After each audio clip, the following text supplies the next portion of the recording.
Thank you. Thank you. So we are going to record the session. We have a lot of people who have signed up, and I suspect that a lot of people will watch the recording afterwards. So great to see so many people here. It's always a hot topic, isn't it? This personal branding one. So yeah, thank you for giving us the gift of your time. I'd like to get going in a second, but we see people still coming in, so I'm going to wait a couple of minutes. Thanks for sharing where everybody is. Amsterdam, Zagreb, Bonn, Hong Kong, Bangladesh, Taichung, Taiwan. I'm in Taipei, Taiwan. Joanne, I'm visiting this week. Joanna, sorry. Macau, wow, we've got Doha, Portugal. Wow, welcome everybody. We really are spread out around the world. What an amazing group. Incredible. All right, well, welcome to this Women in Education Special Interest Group session. My name is Pauline O'Brien and I get the wonderful privilege to chair this group. And on the screen, you'll see my fellow committee members represented here.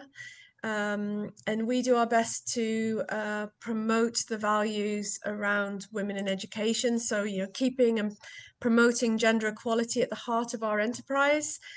We lead with inclusivity and as ethically as we possibly can. We like to build communities that cultivates alliances, allyship and collaboration amidst diverse perspectives.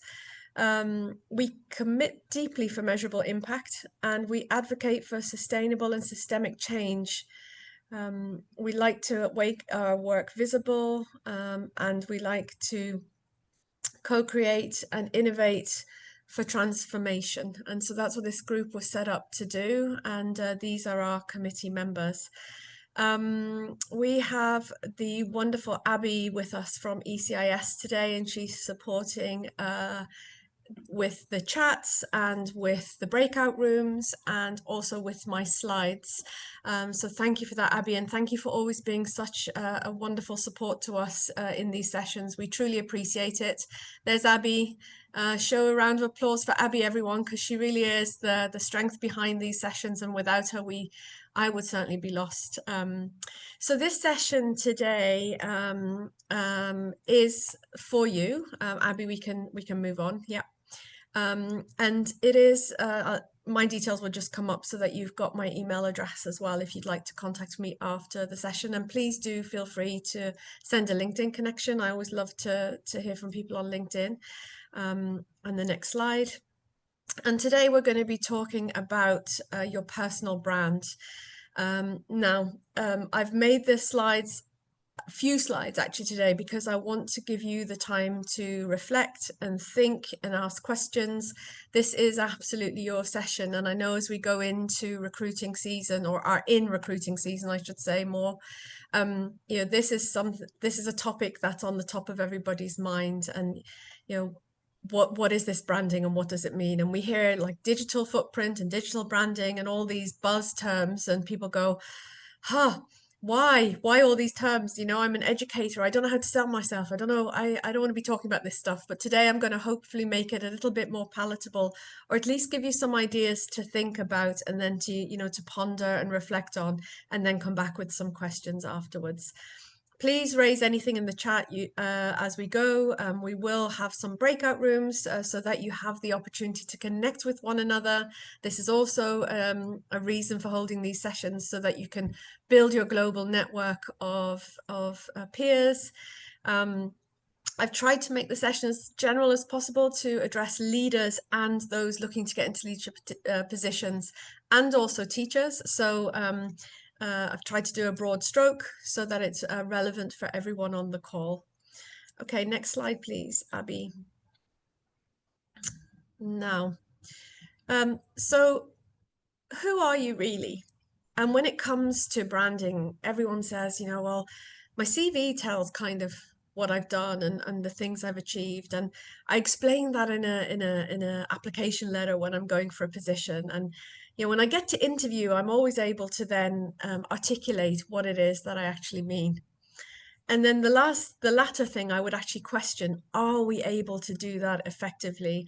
And are we able to do that confidently? Now, clearly we have done it because we're all in positions. We all got the job, right? So this is really to focus on what could we be doing better to make sure we get those promotions, to make sure we get those next positions, to make sure we get those jobs that we're going for, right? That we really, really want to have. So again, no one has done anything wrong. This is simply just to enhance what we're doing and to think about our experience and our background in a different way. All right. So again, we've done a lot of work, and if you've been at conferences over the last year, you will see that the narrative has shifted to us being able to tell our story. And stories are really, really important. It really shows our authentic self. And, it can really share our values, our mission, our vision. But the problem is within a recruiting interview or in a timed session, how do we articulate our story in a way that doesn't go on and on and on and on? That how do we do that in a succinct manner? Now, I don't know about you guys, but I find that really difficult. Ask me to tell a story and off I go, and I really have to bring myself back in.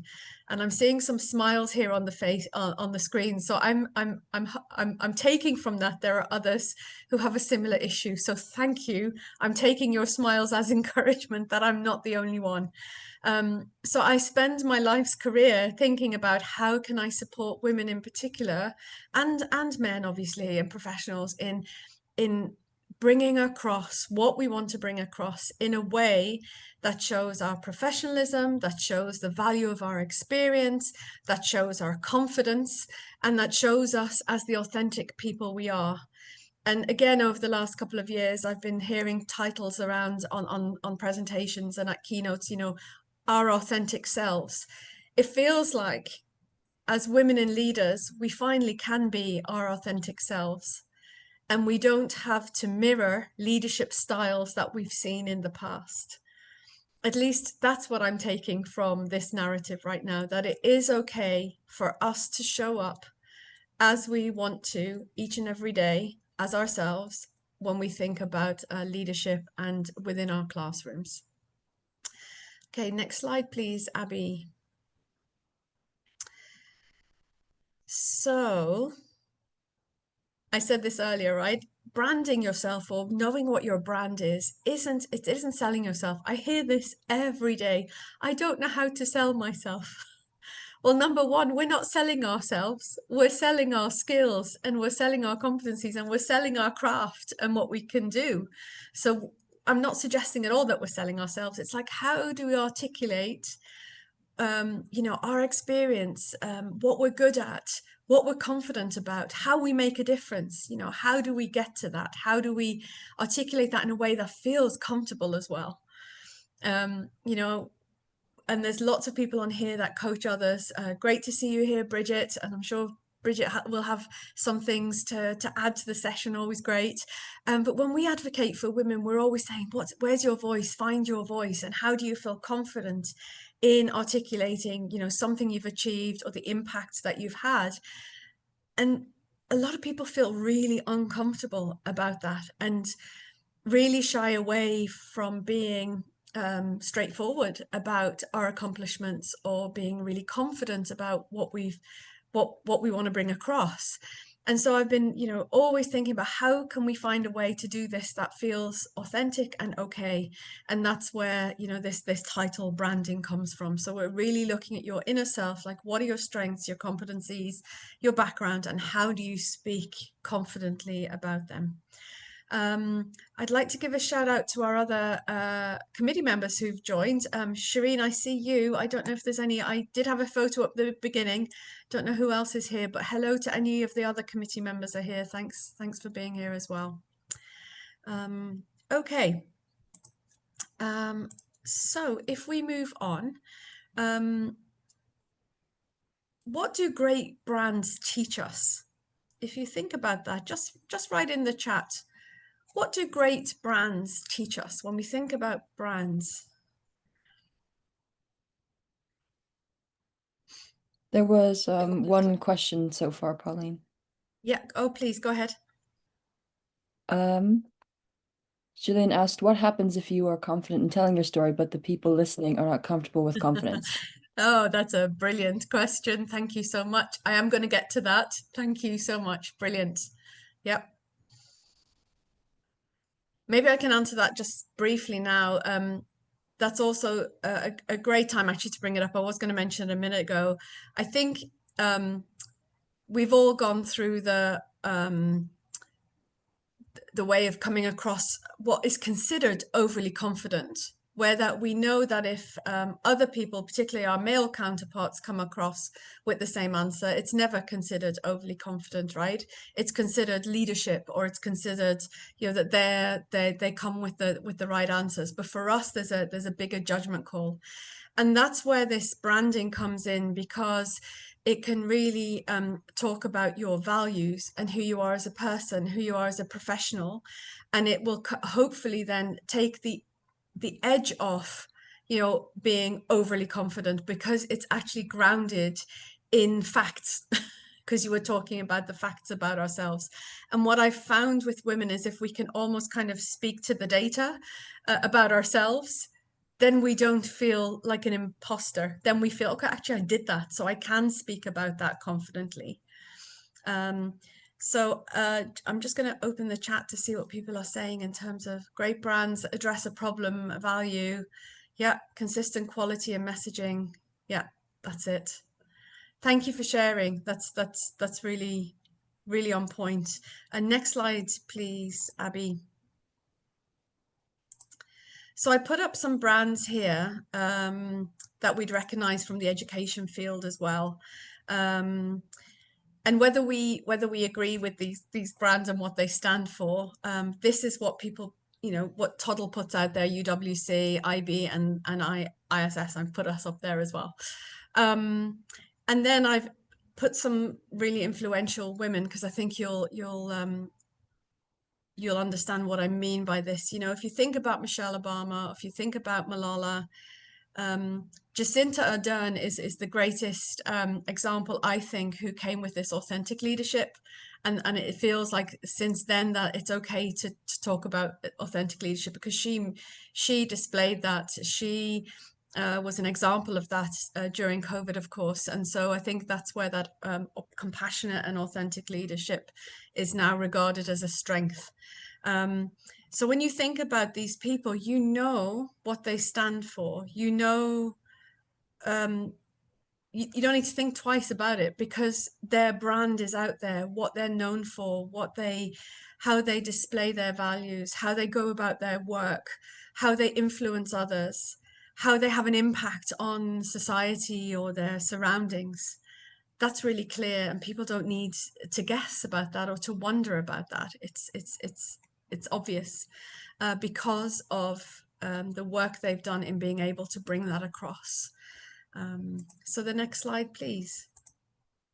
So why does this matter? Well, it matters because, you know, it builds your confidence by showcasing, you know, your professional identity, and that's essentially what we're trying to do. It shapes perceptions, influencing how others view your capabilities and think about you. And that's really important. I can't remember the quote exactly, but I know that Michelle Obama said something, it's better that you are defining your brand, because if not, someone else is going to be doing that for you, and maybe doing that incorrectly. Right. So it's important that you are owning that narrative. You're the one driving this. And yeah, it matters because it opens doors to new opportunities. You know, your brand already exists, and this is about making it more intentional. Okay, next slide. So I've put some prompts here for you, and we are going to send you off into breakout groups. And I said this earlier on, this is also to help you build your connections, to make some new friends, maybe see some old colleagues, and really use this time together, which is really important. I can't advocate enough for everybody. Build your networks, get to know people within our international education world, because that helps, particularly when we're recruiting, right? So any impact you're having in a session now, the conversations you're having, you never know when they're going to be helpful, or people are able to be a mentor for you, or a sponsor for you in the future. So please use these this network time together. But anyway, we're going to pop you out into breakout rooms, and we want you to consider these 4 questions. And we can maybe pop them into the chat once you're in the breakout rooms. So when you think about, you as a professional, and these questions should guide you as to coming up, what are the 3 values that guide you, how you teach, how you lead, how you do your profession. What would colleagues and students or parents thank you for? That's that gratitude piece. Energy is always a big one. How much enthusiasm and passion and energy do you bring to what you do? And what difference do you hope to make? So that's also the impact, and then, building on your legacy when you think about that. So we are going to give probably about 15 minutes for this, so that everybody can have an opportunity to speak. We think that's really important. And for those of you who are just starting your day, or in the middle of your day, at the end of the day, I'm sure you're all thinking, oh gosh, here we go, breakout rooms. But honestly, this is meant to help and to guide us and to encourage us to do this work, because it's hard work, right, when we speak about ourselves. So enjoy the conversations. Be prepared to share out when you come back, please, because that helps us all learn as well. So we're gonna send you off to enjoy conversations together, addressing these 4 questions, thinking about your professional essence, and then we'll look forward to hearing from some sharing when you come back. Perhaps you can someone can volunteer from each group to share out. Enjoy, and we will see you shortly.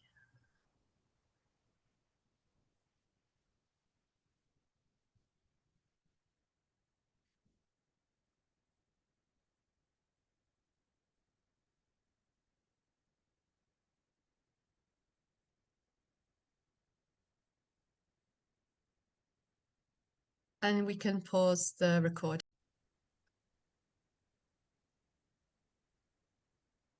Welcome back, everybody.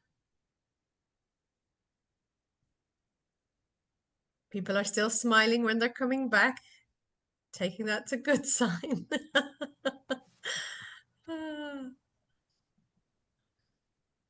Welcome back, everyone. I'm wondering how everyone got on, and who are the brave people who are going to share out with us and share your learning. That would be really, really excellent. So if there is a volunteer in the audience, Toya, are you unmuted? Are you? Sorry for seeing that. I'm only dead because I accidentally hit the blue button that made me come back earlier, and we didn't even talk about who was going to present. So I was just like, it's straight panic. So that's why I'm muted. I'm sorry. No problem. Okay, welcome back, everybody. I still see smiling faces. That's always a good sign. Oh, I hope you had some fun and some great conversations. We also didn't talk about who's going to report back. Sorry, we missed that as well. That's okay. I'm sure one of you will volunteer, so no problem. Who would like to be brave and share some of the conversations? Pauline. Oh, thank you. Thank you so much.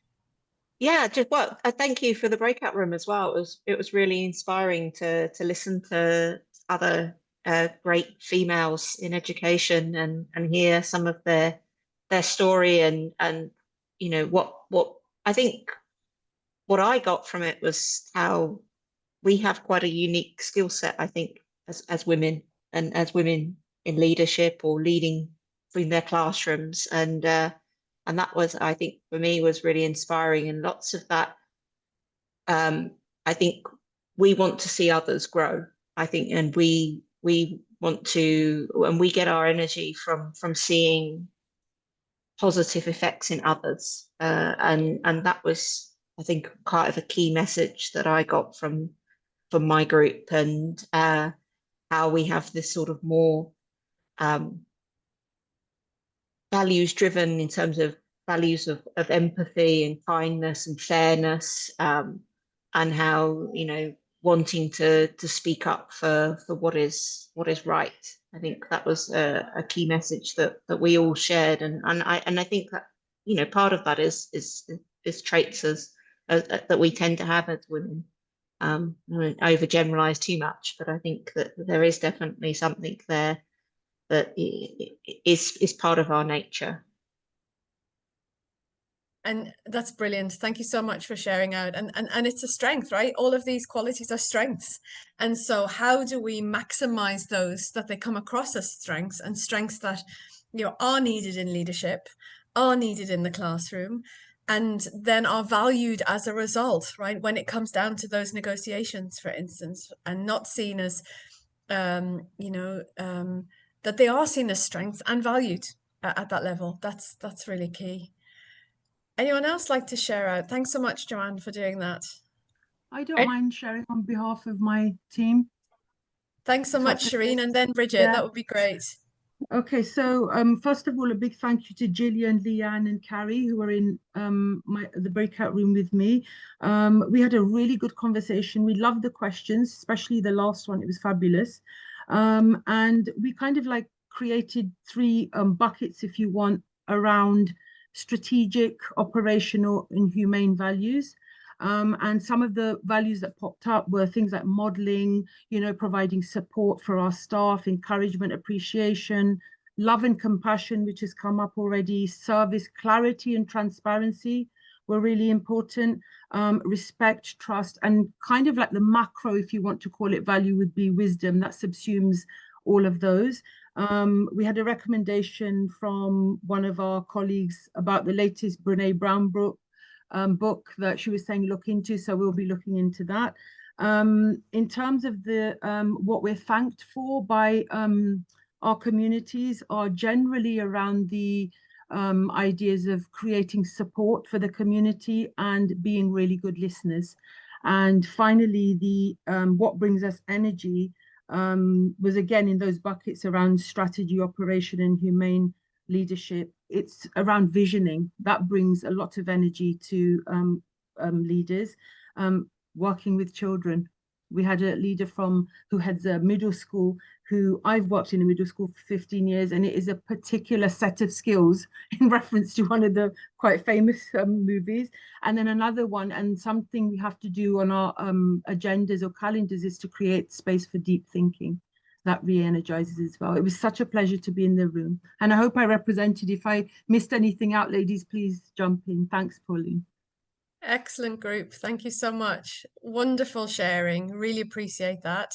Bridget, did you want to share out as well? Sure. Yeah. So I was with Sylvia, Casey, and Mary Beth, and it was very, for each of us, it was no problem to come up with what our guiding core values were.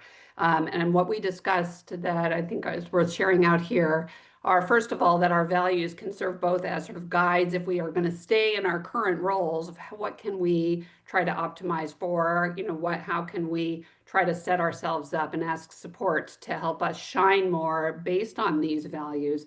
And if we're finding that there's just not a great alignment between our values and our current role, and we can't find ways to make space for that, that's when looking for other opportunities might be important, and using those values and some of these other attributes we're coming up with as filters to help us land our next role.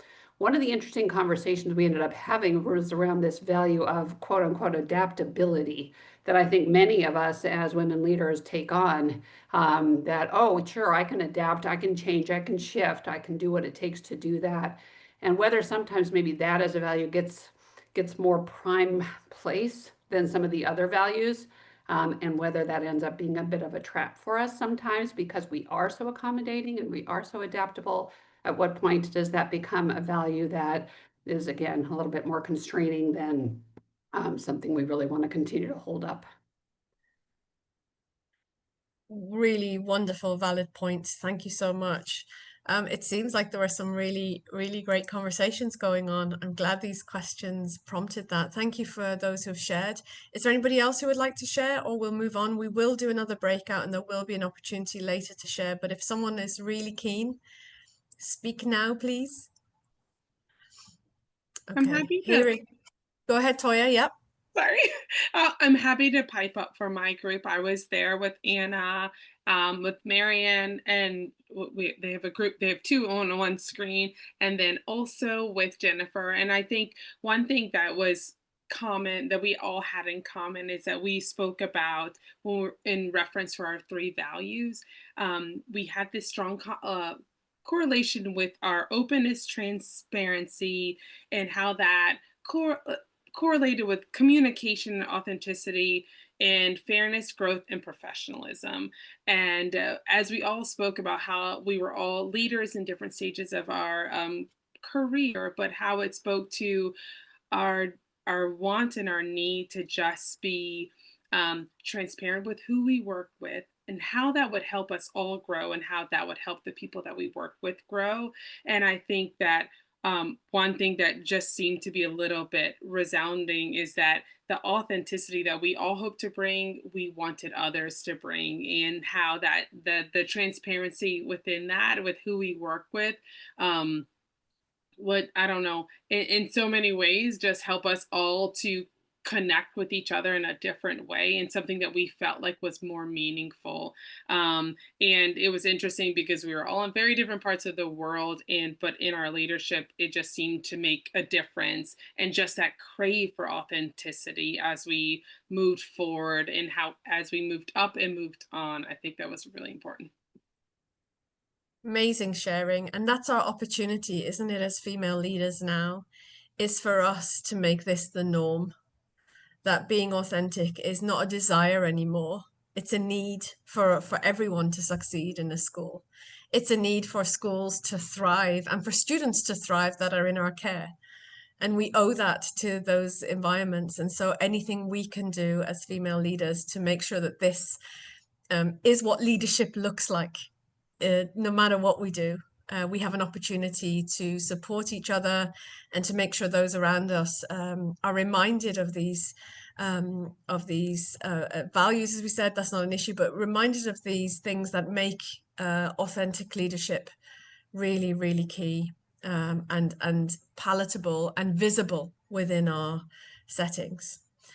Thank you for sharing. We're going to move on. If you can do the next slide there, please, Abby, that would be great. So when we think about, we've had the share out, and we'll go on. The next one, yep, thank you. So yeah, we've talked a little bit about that in your feedback. So, you know, the values are like what anchors us, and how do we articulate it? So a lot of this as well, I will say, is we know these things, but are we articulating this well? And this is what Bridget does to help female leaders, as I do, as many on the call. You know, what our values are, what anchors us. You know, our strength is what we do well. Our voice, you know, how do we teach? How do we lead? How do we connect people? You know, what others experience from our work? You know, that's our impact.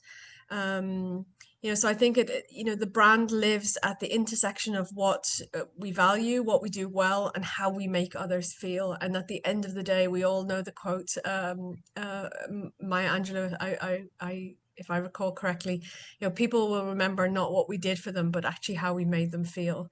And wrapped up in all of that is our effectiveness to get the job done. So how do we bring this all together? So the next slide, please. And many educators say to me, you know, oh, professional brand, you know, that's something that's done in industry. You know, we're educators. Do we need to do this?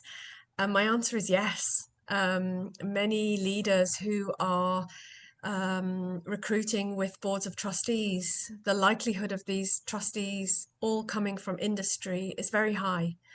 And so there has to be some crossover of language, some crossover of connection with them so that they understand and see you as a professional, and not just an educator. And I use the word, I don't like that word just in this case, but I'm using it purposefully, because I hear this all the time as well. Oh, I'm not a business person, I'm just an educator. No, you are an educator with a knowledge of business that you have to have within your role, depending on your role in a school. And so it's not minimizing or maximizing either role. It's really knowing the brand, so you can actually say who you are and what you stand for and what you do and what your craft is. I think that's really important. And so here you see, a professional brand. And I think over time, I think for me, a brand centers around connection, clarity, and growth. If I think about myself, I care deeply about helping others and see their potential and creating pathways for people to thrive. And so that's something that I stand for and that I would talk about when you talk about my brand. And I'm only sharing that as an example, as how you might think about crafting yours. I'm going to move on. I have this sheet that we can share afterwards, that if you move on to the next slide, please, Abby. It's how you can start to shape and to build your personal brand. And I can share this afterwards. And this might be helpful, again, to come up with, what anchors you and what do you do well. And it will be important to work that out for yourself as well, and also to make it your own, so that when you speak, in this way, that you are actually confident and you feel comfortable in speaking about your skills and your values and your beliefs in a meaningful way. Okay. Just to help you craft your professional narrative, the next slide, please, Abby. You can see that, I believe that authenticity drives connection and engagement within my community. So these are just examples of how you might get to being able to speak about your, what you're known for, as we already said, the things that are special about you and unique about you. And, having that narrative, having the language to do this without feeling embarrassed, with feeling confidence, but also not feeling that we have to say something because the other side of the table expects us to say something. But this is who we are and who we're bringing across. I often hear from leaders and teachers around the world is everyone seems to always be busy about, I wonder what they're going to ask me. I wonder what what questions will be there. I wonder who's on the other side of the table. And there's all these wonderings around things we can't control and we don't know, right? We might have an idea that there's going to be a panel, that will interview us, but basically we need to focus on the things we do know and we can control, rather than waste time and energy on the things we don't. And Shireen, to your point earlier, if you come across as too confident or you get that feedback, and I'm sure Bridget could share tons of examples as I could, the feedback we get around particularly female applications and interviews and so on. If this school is not ready for your confidence and the fact that you are credible and absolutely expert in what you do, then this is not the environment for you. And I know that that's really harsh. It might come across hard if you've got your eyes on the prize and you really wanted that school and you really wanted that position. But then I would ask you, do you? Because if they're not going to accept you and don't see the value from the offset of what you bring, and they're not sitting there listening and thinking, oh my goodness, this is the person we want, this is the confidence we need, this is the connector, the community builder, the advocate for student learning that we want, well then, sorry, then this is not the environment for you. And that's equally as important when you think about, where can I be my authentic self? It's finding that environment that you can be. Okay, next slide. So I was going to go out into another practice room, but I am mindful of time as well. And I absolutely want to make sure that we get to to have some time for dialogue and questions and so on. So instead of us going out into breakout rooms, I'm just going to share these prompts and give you an opportunity to think about these. This helps when you're starting to build that story that you can articulate, that you can speak succinctly about, you know, in an interview setting, for instance. This is all great when we sit in front of the mirror, right? And we do it ourselves and we practice and we have all the time in the world. It's when we're in those pressurized moments that a lot of what we know to say, a lot of what we've thought about beforehand through nerves or through how we feel in an interview setting, it doesn't always come across. And so the more we can make this habitual, the more we can speak about this as if we were talking about something we're also passionate about. You know, if we talk about our student learning, we know how to do that without even batting an eyelid. So we need to be able to do this about ourselves as well. Okay, if you could move along, please, Abby. So I'm going to move to living your brand. This is really important, and the more we can do this, and I'm sure Bridget could share out on this as well, that, you know, you can see this with leaders and teachers who've done a lot of work around this to know how can they speak about their experience in a way that doesn't seem, and we know all the titles we've been given, bossy, aggressive, too assertive, and all of those words that describe us sometimes. You know, when we live our brand, because it's the truth, it's what we are and who we are in our workplace every single day, what people know to come to rely on us and depend on us for all of these things. Once we know that and we feel confident in ourselves to be able to speak about it, then we can really nail it, you know, and also model the enthusiasm we want others to feel. You know, that's, I think, that comes back to that feeling piece as well. And so I'm going to move along. Your brand is the enthusiasm you ignite in others through authenticity and meaningful connections. I think that is powerful. I am going to open the floor now. There's lots in the chat, and I'm just going to have a quick look at that to see if I can catch on. I would invite you all now to ask any burning questions, to ask for any clarifying questions, or to share a perspective or share something from the session that you would like others to hear about. This is your time, so please feel free to unmute and have a chat.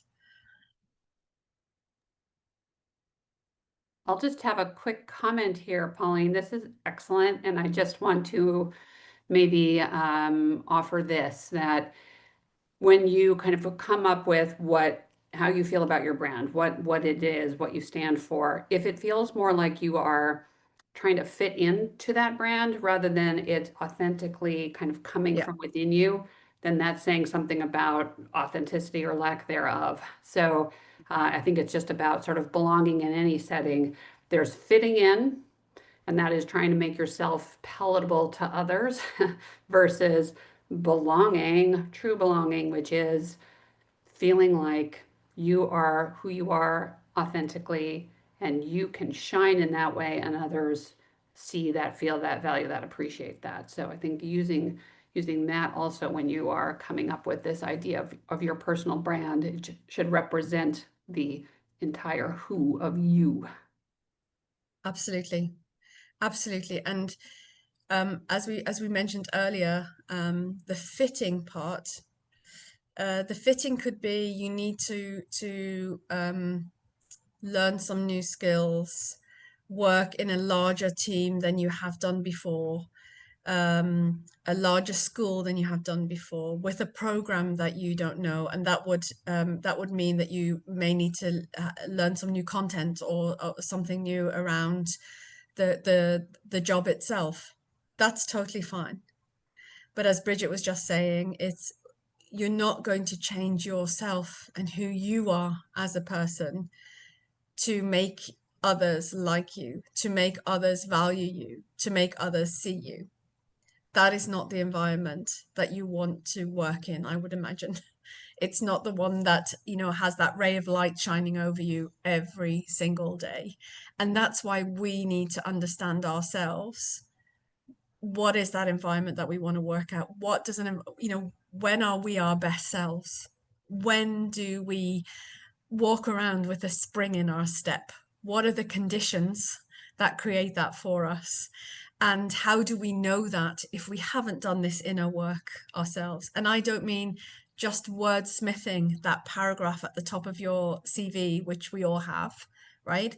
It's an important paragraph because for me, it sets the stage. I'm very interested in that brand statement at the top of CVs, because then I'm looking for evidence throughout the rest of the CV to see if I can find something that goes back to that brand.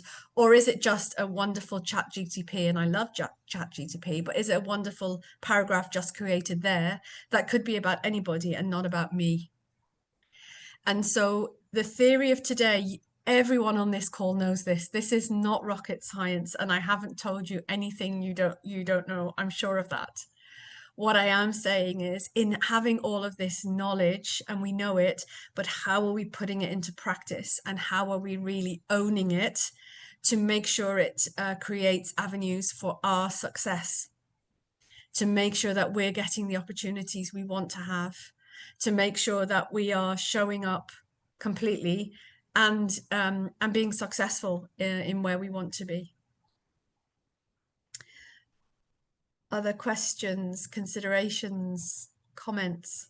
If I might, I'm really thinking deeply about all the things that have been said today and the importance of showing up as your full self, but just in full transparency, I think we have to be careful because it's about the culture of a place. If the culture of a place is telling you that you should show up as your full self, and then you show up as your full self and it's not accepted, then it can lead to something that I'm reading quite a lot about now. And it's not burnout, it's moral injury.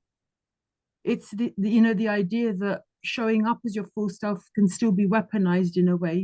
If you are the only woman, for example, in a room full of male leaders, and you're told to show up as your full self, and you show up as your full self, and you need to leave because there's an issue at home with something, and I'm not to say men won't, but you can be snubbed in different ways. I've seen it happen, and moral injury happens when it's not the workload, it's the idea that you've shown up and it hasn't fit.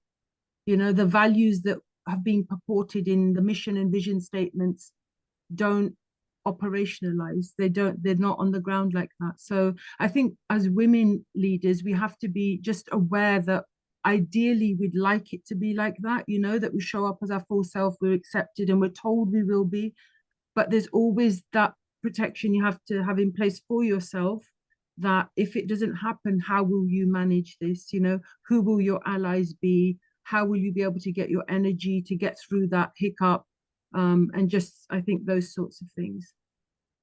I think the more, very valid point, Shireen, and I think the more we can all feel comfortable in showing up as ourselves, it won't be the exception, it will be the norm. And therefore environments will have to shift and have to change. Unfortunately, what's happening, in the past as well, is that exactly as you describe, and then people say, oh gosh, I need to fit in, I need to change, I can't be in this environment because I can't be myself. Whereas the more we are all showing up, Shireen, all supporting each other and representing each other within this way, and that is my biggest call always when I have a group of women in the room, it's we have to show up for each other, not just in words, but in practice.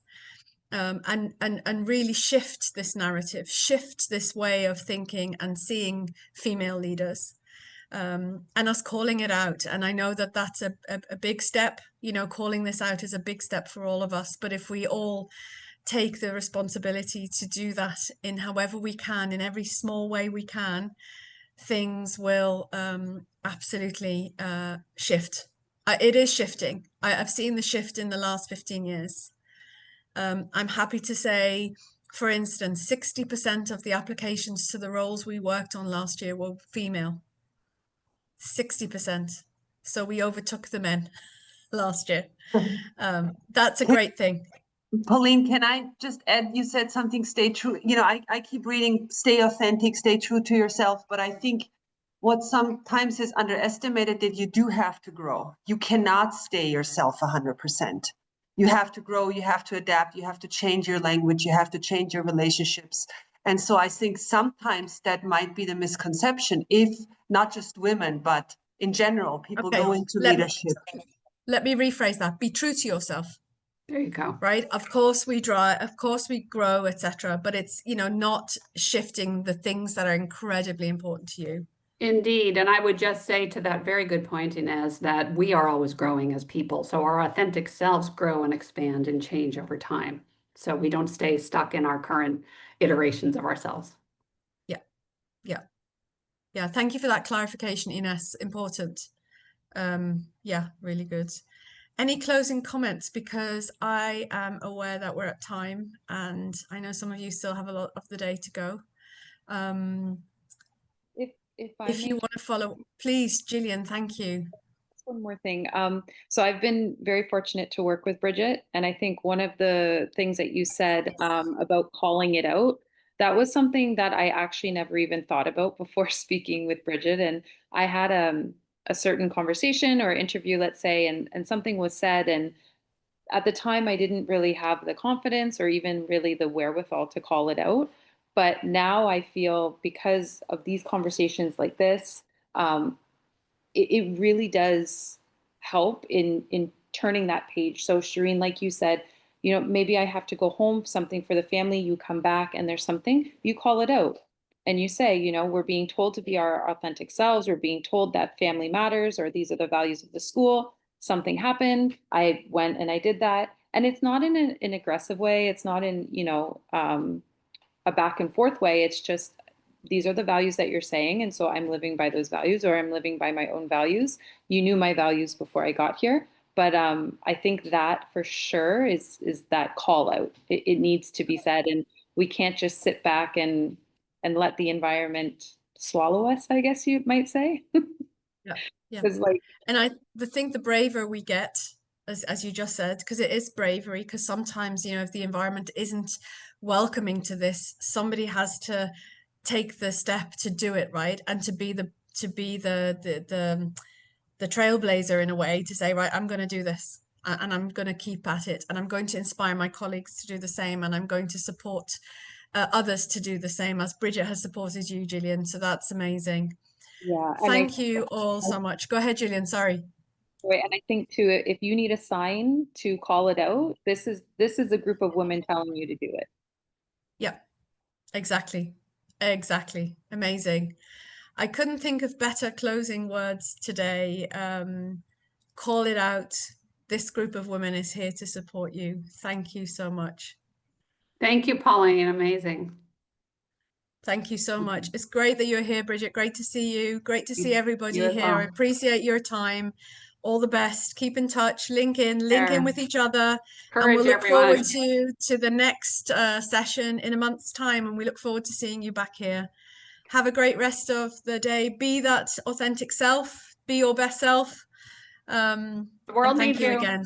Yes, our students need Our us, students. right? Yes. All right. Take care, everybody. Thank you so much. Thank you. All the best.